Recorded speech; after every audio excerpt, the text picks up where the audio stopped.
They're back.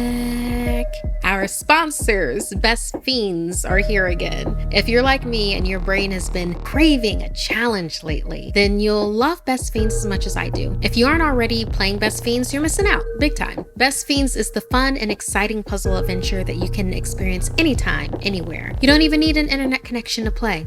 No Wi-Fi? No worries. Something great about Best Fiends is that it's a fun way for me to have some socially distant competition with my online friends and family. It's a great way for me to share gifts with my mom, who's also playing Best Fiends, but she plays more than I do, so I don't even look at the leaderboard anymore. What I like the most about the gameplay is collecting my cute little bug characters and how I can change things up to better tackle future puzzles. Challenging and fun. Best Fiends has thousands of levels already, with new levels, events, and characters added every month. It's hours of fun right at your fingertips, and you can even play offline. With over 100 million downloads and tons of 5-star reviews, Best Fiends is a must-play. Download Best Fiends free on the Apple App Store or Google Play. That's friends without the R, Best Fiends.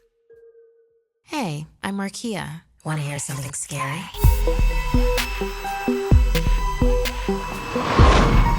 Fancy Flopsy. Old memories have a way of bringing up old friends, even imaginary ones who were there for us when no one else was. Araceli and Jeff were excited to move into their new home. They had been married for a few weeks and finally found the perfect place by the woods. Their moving boxes were neatly stacked by the shed near the end of the driveway. Araceli noticed an old box with yellowed tape she couldn't recall packing, but it had her name on it. When she sliced it open with the box cutter, she found some old belongings. Her mom must have added the box to their things. It was filled with old photos and mementos from her childhood home that she hadn't seen since she left for college. She pulled out a horn, a keepsake she had from a school trip to the circus long ago. Without thinking, she honked the horn, and the memories came flooding back. She remembered leaving a red and yellow circus tent and following her classmates into the funhouse right next to it. She lost herself in the multitude of mirrors, and when she emerged from the funhouse, she realized she had missed the bus back to school. She didn't remember how long she was in there, only that she had found a toy horn. She squeezed it, and as it echoed through the maze, a clown appeared. What was his name? Its face bore a smile, and it danced all around her. He helped her find a way out. She would never be alone, it promised. Just give the horn a honk whenever she needed him. Outside, there were ambulance lights everywhere. While she had been stuck in the funhouse, there had been a terrible school bus accident. She was the only survivor of the tragedy. A woman standing on the street told her it had crashed when a circus clown crossed in front of it, causing it to swerve off the road and killing everyone on board. Flopsy?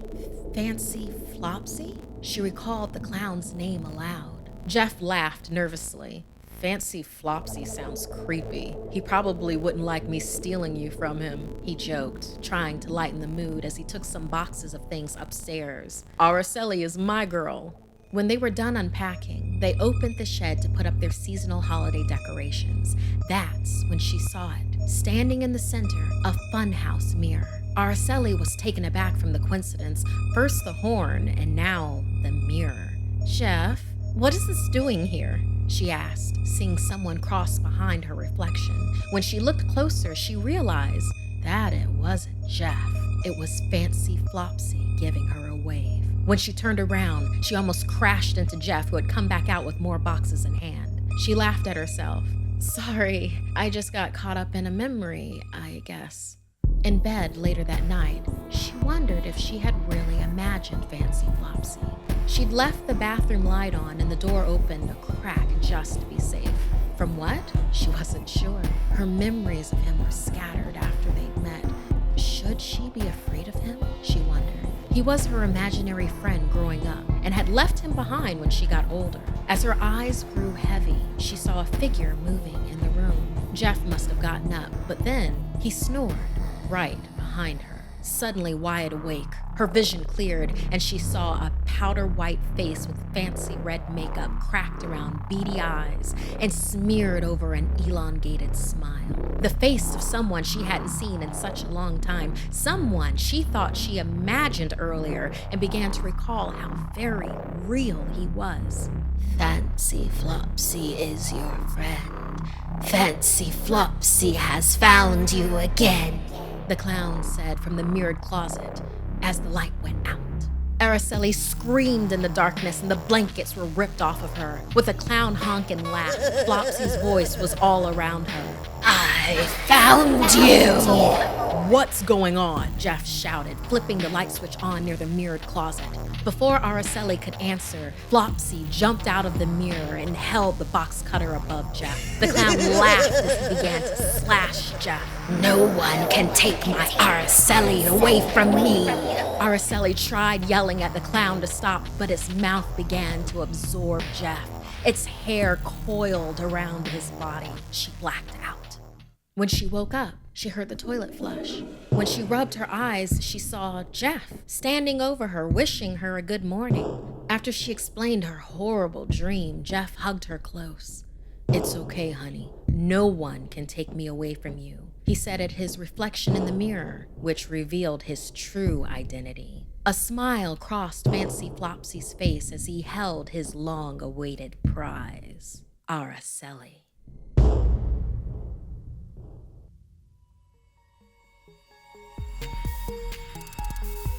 Want more Something Scary? You can hear more stories over on the Something Scary podcast, available for free on Apple Podcasts or wherever you listen to your favorite shows. The links are in the description below.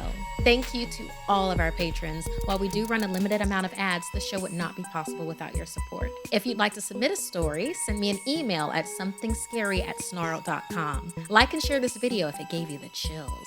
And don't forget to subscribe to Snarled and turn on the bell for notifications. And if you dare, follow me on social media. Until next time, my dark darlings, sweet dreams.